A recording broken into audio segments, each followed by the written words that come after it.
तो चलिए आज का हम लोग क्वेश्चन देख लेते हैं क्या है। तो आज का क्वेश्चन क्या है कि ए बी और सी डी क्या है, दोनों ही पैरेलल लाइंस गिवन है। मतलब यहाँ पर क्या है, ये ए बी लाइन जो है और ये सी डी लाइन जो है दोनों ही क्या है, पैरेलल गिवन है। और क्या ए बी ओ क्या है, यहाँ पे 50 डिग्री गिवन है और सी डी ओ ये क्या है 40 डिग्री गिवन है, राइट। तो यहाँ पे क्या बोला जा रहा है कि BOD इसकी एंगल आपको फाइंड आउट करनी है। तो कैसे होगा वो आप सोच सकते हैं थोड़ी देर के लिए, और उसके बाद मैं तो सॉल्यूशन करवाने ही वाला हूँ, राइट।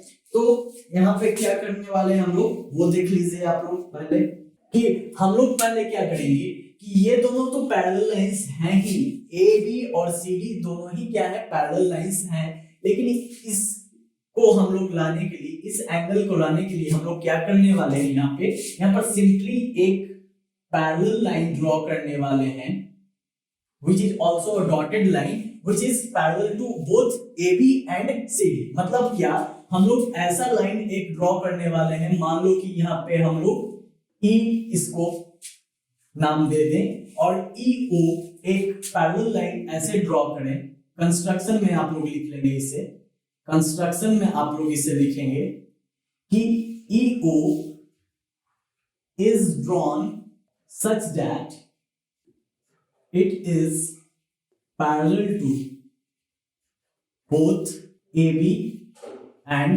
CD, right।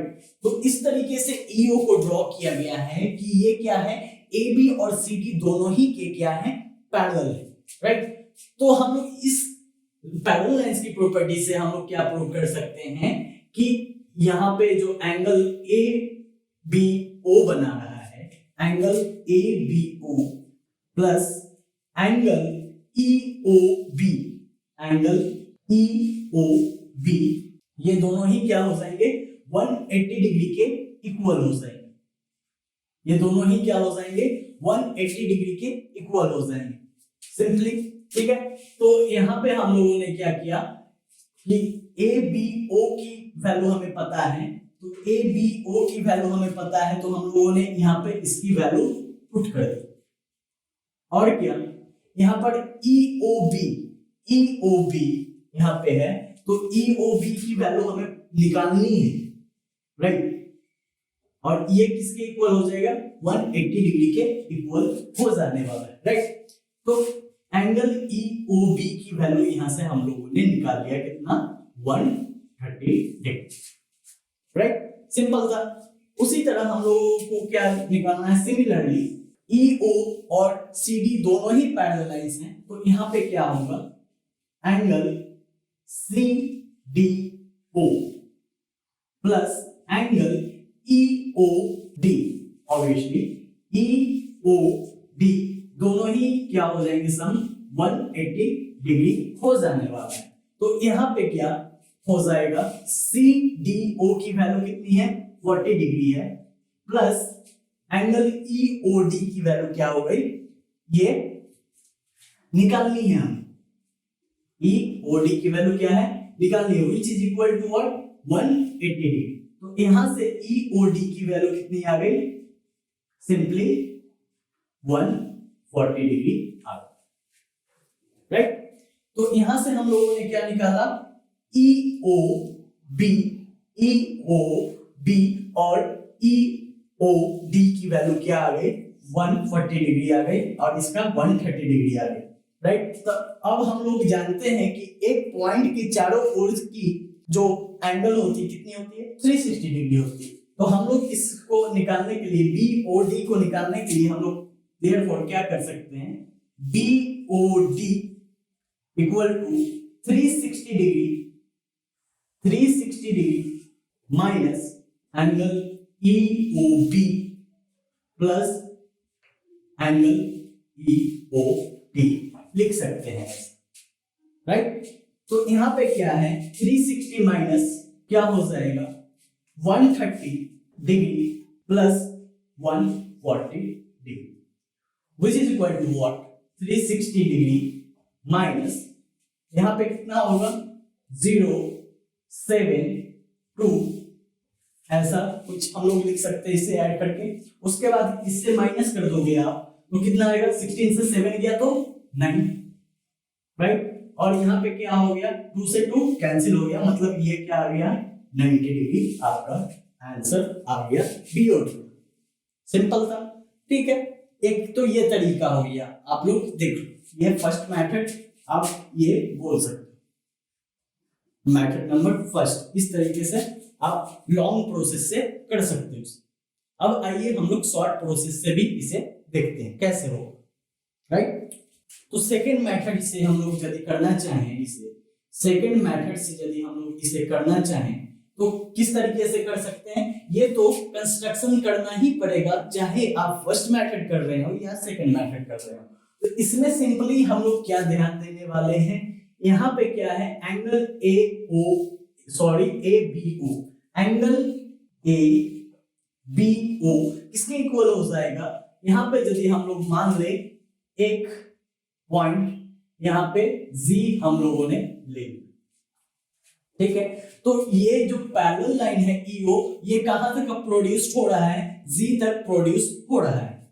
मतलब यहां पे मैं लिखना चाहूं तो क्या लिख सकता हूं, ईओ इज प्रोड्यूस्ड टू, तो यदि ईओ प्रोड्यूस किया गया है जी की तरफ तो ये भी इजी क्या हो जाएगा, पैरेलल हो जाएगा एबी और सीडी के।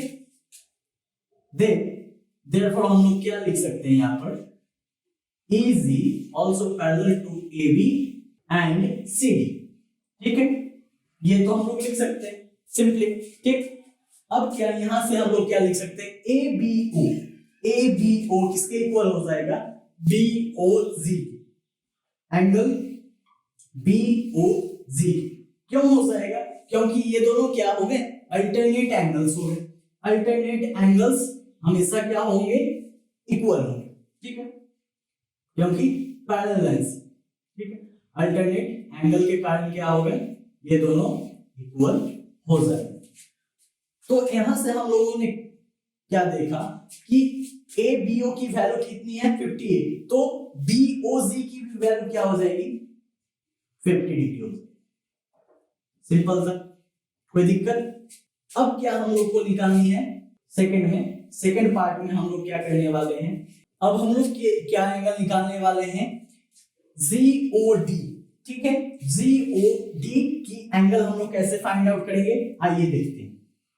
तो जीओडी की एंगल फाइंड आउट करने के लिए हम लोग क्या करने वाले हैं, सीडीओ इक्वल क्या हो जाएगा जीओडी के, जीओडी के ये क्या हो जाने वाला है, इक्वल हो जाने वाला है। ये भी कैसे, ये भी अल्टरनेट एंगल्स के बेसिस पे, राइट। ये भी क्या हो जाने वाला है, अल्टरनेट एंगल के बेसिस पे इक्वल हो जाएगा। तो हमें तो पता है ना कि CDO की वैल्यू कितनी है 40 डिग्री है, देयरफॉर हम लोग क्या लिख सकते हैं, एंगल ZOD भी क्या हो जाएगा 40 डिग्री।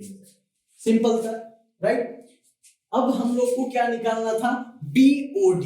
तो क्या ये BOZ और ZOD को हम जो जोड़ दें तो क्या BOD आ जाएगा, ऑब्वियसली आ जाएगा। तो हम लोग क्या लिख सकते हैं यहां पे, simply therefore angle BOD equal to BOZ plus angle ZOD which is equal to what, 50 degree plus 40 degree which is equal to 90 degree। तो यहां से भी आपका आंसर आ चुका है, ठीक है। तो जो भी आपको आसान पड़े, जो भी मेथड आपको आसान लग रहा हो तो उसे आप सॉल्व कर सकते हैं, राइट। तो ये क्वेश्चन मेरे हिसाब से आपको समझ में आ रहा हो, फिर भी कुछ रह गया हो क्वेरीज तो आप कमेंट सेक्शन में जरूर पूछ सकते हैं। मिलते हैं अगले क्लास में फिर एक नए क्वेश्चन के साथ। Thank you.